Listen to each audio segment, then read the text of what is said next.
Hey, what's going on everybody? It is Slash687 here back at it again with another PC build guide video, and today I have a $600 gaming PC. But before I get into the build, I have a very cool announcement I need to tell you all. I am doing a collaboration video very soon. I don't know what you're thinking. You're like, Slash, who are you collabing with? It must be somebody really small and terrible at YouTube to agree to do a collab with you, right? 'Cause you're bad. No, I'm actually collabing with a very cool guy, a YouTuber who is a good bit larger than I am in channel size, not in girth. He's actually pretty slim trim. It is Scattervault.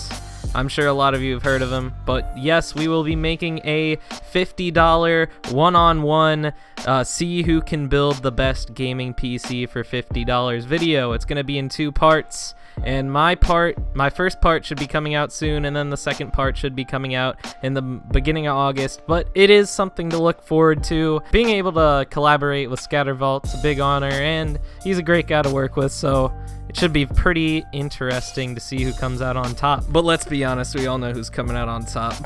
Team Slash. Okay, let's get into the build. So, starting off with the CPU, I have the Intel Core i5-6500. You all know the drill. It's a 4-core, 3.2 gigahertz CPU that turbos up to 3.7 gigahertz. It's very good for the money, and as far as gaming goes, it's really all you're gonna need in a build in this budget range. It's gonna do everything you need it to do. It's based on the Skylake architecture, so it's pretty up to date, and overall, for $200, you really can't beat it. Very good CPU for the money right here, and great in a $600 gaming PC. Next up, for the motherboard, I went with the Gigabyte GA-H110M Micro ATX motherboard based on the socket 1151, so it will support our CPU. It has 2 memory slots and supports up to 32 gigabytes of DDR4, has 4 SATA 6 gigabit per second ports. That's plenty of SATA ports for me. I don't know about you, you make the choice, but we also have USB 3.0 headers, so as far as speedy file transfer goes without having to go all the way to the back of your PC, it is good in that regard, and I certainly use USB 3.0 all the time, transferring all these video files that I use for YouTube, so USB 3.0 is a must for me. Next up, the RAM. I have Crucial 8GB kit, 2 4GB sticks of DDR4 clocked at 2133 megahertz. It's RAM, it does what it needs to do. You put it in your PC and you forget about it. This is no exception. No fancy heat shields on this thing, just straight up RAM, and it's gonna do what you need it to do. It's made by Crucial, they make good RAM, no complaints here. Might as well throw it in the build since it is the cheapest kit I could get. Next up, for the hard drive, I'm pretty happy about this one. I went with a Seagate Barracuda 2TB 3.5-inch 7200 RPM internal hard drive. Like I said, 2 terabytes. That is a very good number in today's world. File sizes getting larger, games getting larger. We're getting 60, 70 gigabyte games, and when file sizes are that large, you're pretty much going to need 2 terabytes. 1 terabyte doesn't get you nearly as far as it used to. So for only $67, which is only about $20 more than a 1 terabyte hard drive, it's a no-brainer to go for the Seagate Barracuda 2 terabyte hard drive. Next up, the heart of the PC, the main salami. It is the Sapphire Radeon RX 480 4GB video card. This thing is sporting 4 gigabytes of GDR5, has a core clock.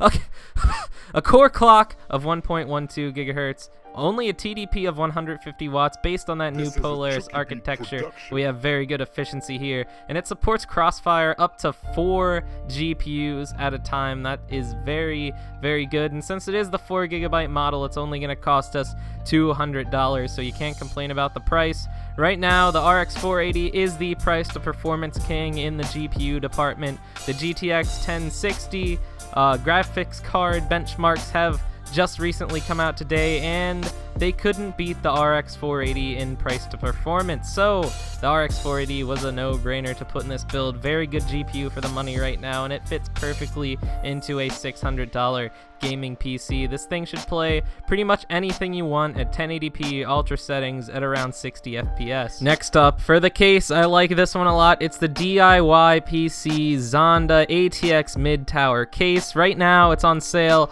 only $26 here. Very, very, very good case for the money. I love the color orange, and it's a mixture of orange and black with front panel USB 3.0s, plenty of room for cable management, and in my opinion, it is one of the best looking budget cases you can get. For $26, getting something that looks like that is a great deal. I really love the look of the case, and it does have all the additional things that you'd want. It has 4 3.5-inch bays, so plenty of hard drive space there, and it does have a couple of 2.5-inch bays for SSDs in the future if you're into that kind of stuff.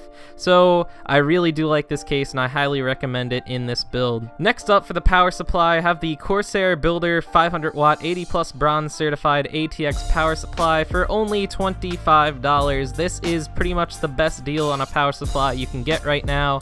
I have a Corsair Builder Series PSU in my main system, and it's a 750 watt variant, but it still is the same deal. You know, they all run very well. 500 watts is going to be plenty for a system, and for $25 you just can't beat it. So that's the build, guys. It's a great time to be a PC gamer. This $600 PC should be able to run anything at 1080p ultra around 60 FPS. Just a very good time to be a PC gamer. Great deals all over the place, great GPU deals. Specifically, the RX 480 is great, and it's going to be great in this build. So if you have any questions, be sure to leave them down in the comments below, and the beautiful men and women in the /think tank will help you out. Be sure to leave a like rating if you enjoyed the video, and go ahead and check out the description if you're interested in buying any of the parts mentioned in this video. They are my Amazon associate links down there, and if you use them, I get a small kickback, and it helps out the channel a lot. So if you all enjoyed, like I said, be sure to click the like button, and be sure to subscribe if you're new. I'll see you all later. Peace.